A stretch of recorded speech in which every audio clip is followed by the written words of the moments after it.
So there are lots and lots of examples. I have already referred to books for you, although they are available in the library, so I don't know if you have already got the library books or not. And I have also emailed you J.B. Fraley's book, so you can just go through it. There are 4 examples, although S.K. Mappa or Sen Ghosh Mukhopadhyay's book would have been a better book, but still, just go through them. Next in class, I think I have gone to some properties, so I will just give you a preliminary property for the discussion. Let us consider this theorem that let R be a ring, AB belongs to the ring, then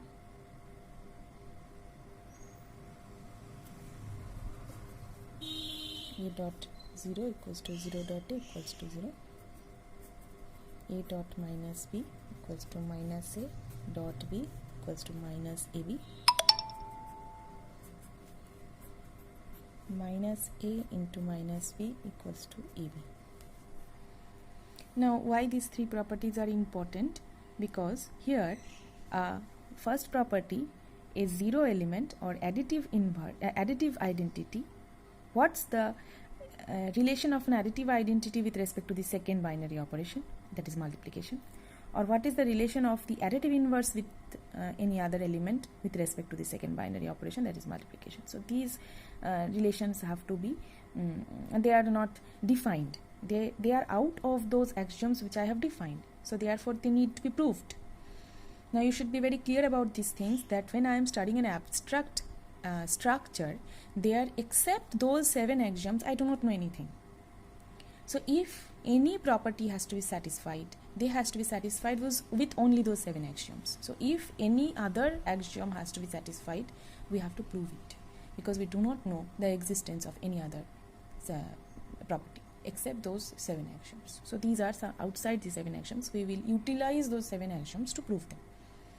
That is the speciality of an algebraic structure. So algebraic structure is a general structure. There are several examples of an algebraic structure. So therefore, only thinking of a real number, only thinking of an integer, only thinking of a matrix will not do. You have to think generally. So you have to think abstractly. So first one. Now I start with this A dot 0 plus A dot 0. I can always take that. Distributive property holds, so I can write like this. Now 0 plus 0. So what is it? 0 is the additive identity. So additive identity added with additive identity generates again the additive identity by the definition of additive identity. So it is A dot 0. Now what does this imply? A dot 0 plus A dot 0 equal to A dot 0 plus 0. I can always write that, because any element is any element plus the additive identity. It's always true.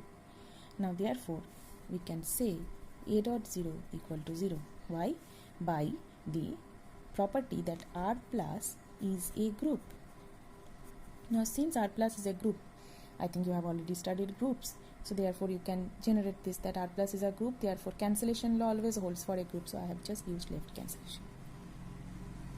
Similarly, you can always also prove 0 dot A equals to 0 by starting with 0 dot A plus 0 dot A and applying the distributive law from the right hand side.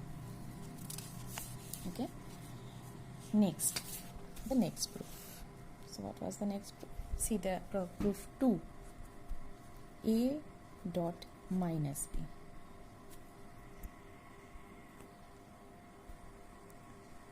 Okay. So A dot minus B. So let us start with this. AB plus A dot minus B. I am starting with this, so I can apply distributive property again.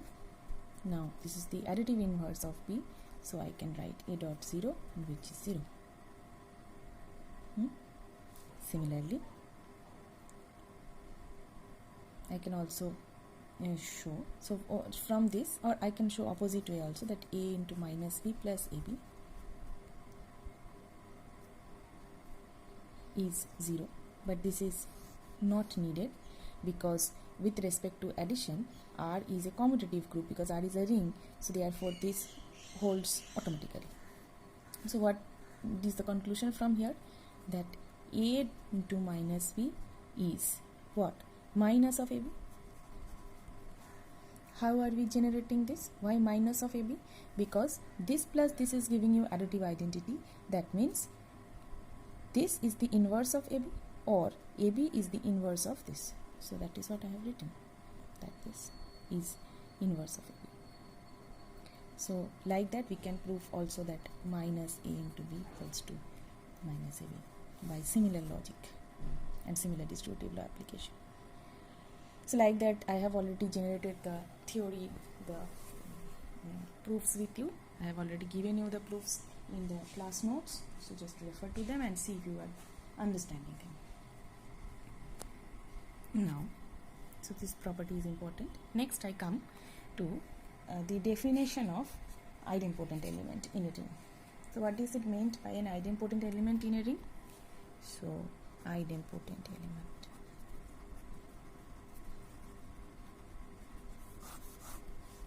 So what is idempotent element? In a ring, if x dot x equal to x, that is x square equals to x, for x belongs to R is a ring, then x is the idempotent element in the ring. Okay, fine. So that definition is given of a Boolean ring. What is a Boolean ring? You can just find out the notes, that in a Boolean ring, if every element of the ring is an idempotent element, then that is a Boolean ring. So I found it quite interesting, so I added it up. Now, as discussed in class, I am coming to the same approach. Next I come to some ideas which are really very I will say interesting, or say the main motivation of studying rings, that it diversifies into several other aspects, several other algebraic structures.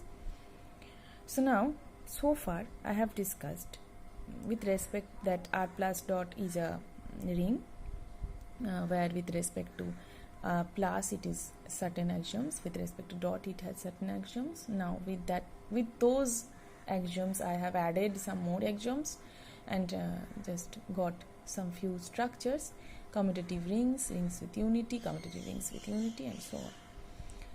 But throughout my discussion I have not talked about presence of multiplicative inverse.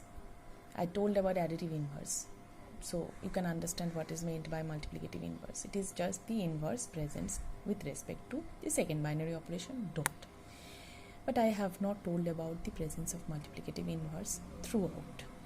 So where does multiplicative inverse lack, or where is it may not be present? Because we have a zero element present, we have zero present, we have additive inverse present, additive identity present. With respect to an additive identity, we will never generate a multiplicative inverse. So, for rings, we define multiplicative inverse in a different way, that is units. So, what is unit? What we mean by unit? In a ring with unity 1. So what was unity? Presence of multiplicative identity. That was unity. I had defined it as E prime. Here I am just stating it as 1. So it is a convention. Okay, 0, 0 and 1 are conventions. R plus dot is a standard notation for a ring. Plus will never signify always usual addition, always usual multiplication, but it is a standard way of writing R plus dot to be a ring, 0 being its additive identity, 1 being its multiplicative identity, that is unity element. So it is a standard notation. So in a ring with unity 1, an element U belongs to R. So in a ring R I shall say. So an element U belongs to R is a unit if there exists V belongs to R such that U dot V equals to V dot U equals to 1. That is obviously presence of inverse. Okay. So if it has inverse, then we will say that it will have presence of unit. Example, let us consider Z5. Z5 means set of residue classes modulo 5.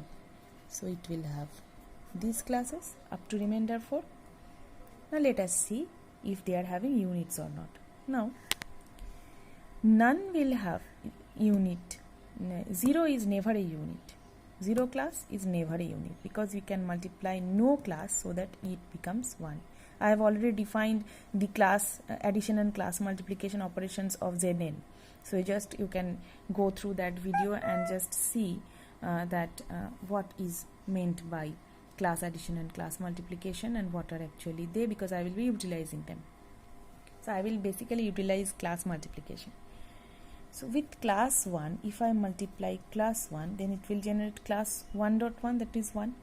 So it is satisfying presence of unit, and it is a self unit. Now here I will mention that Z5 was a commutative ring with unity, so therefore we do not need to show both ends. One end means the other end automatically follows by commutativity. Next, 2 into 3, that is class 6, which is equal to class 1.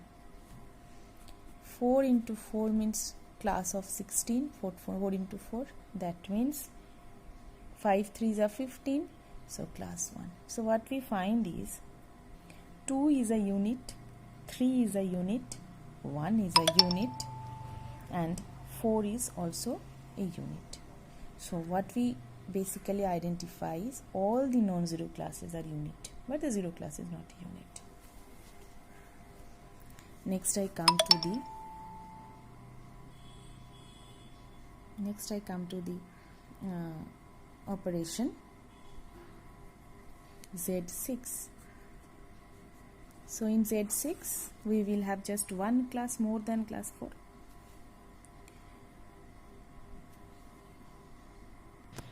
Now in class Z6 you will you can see a special matter.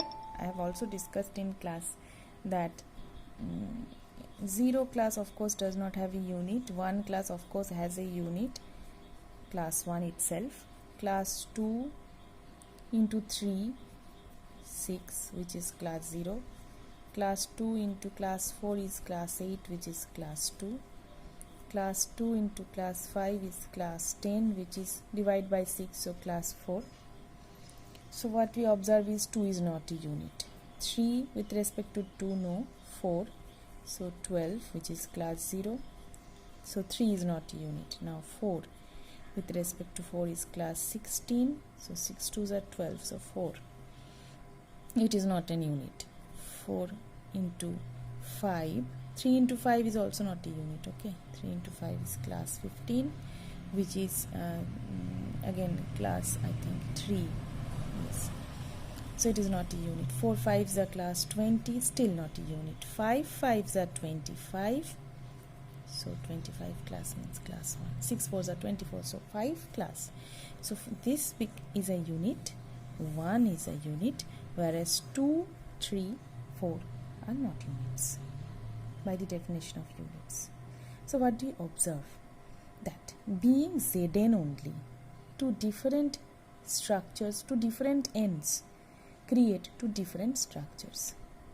So when I am taking n as a prime, it is creating an existence of unit for every element, whereas when I am taking non-prime, their existence of unit is not possible for all the members, only except those members which are co-prime with 6, 1 and 5. So it is an amazing structural identification where if Zn is a commutative ring with unity, but being a commutative ring with unity, it has basically more diverse ideas, more diverse properties in it.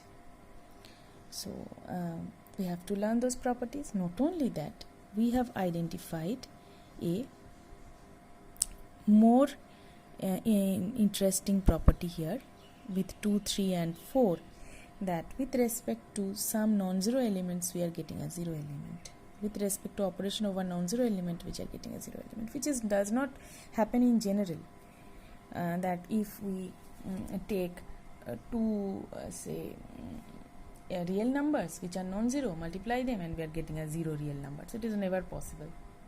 But here it is possible. Not only that, it is possible in matrices also. I have shown in matrices that if I take two non-zero matrices like this, its resultant is a zero matrix. So this is also giving you some matrix multiplication, where two non-zero matrix multiplication gives us a null matrix. So these are the fundamental property differences, or the examples which we had to highlight.